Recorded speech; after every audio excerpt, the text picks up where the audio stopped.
Activity 3. Listen to the following process. Stitching buttons. Things required: needle, thread, buttons, piece of cloth. Steps: take a needle, take a piece of thread. Put through the pointed thread in the needle eye. Match both the ends of the thread. Make a knot.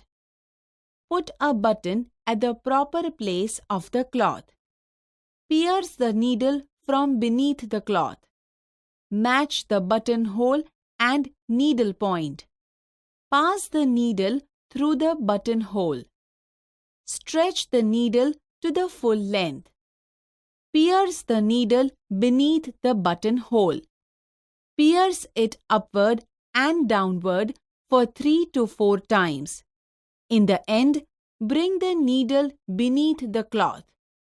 Tie knot beneath the cloth and cut the thread.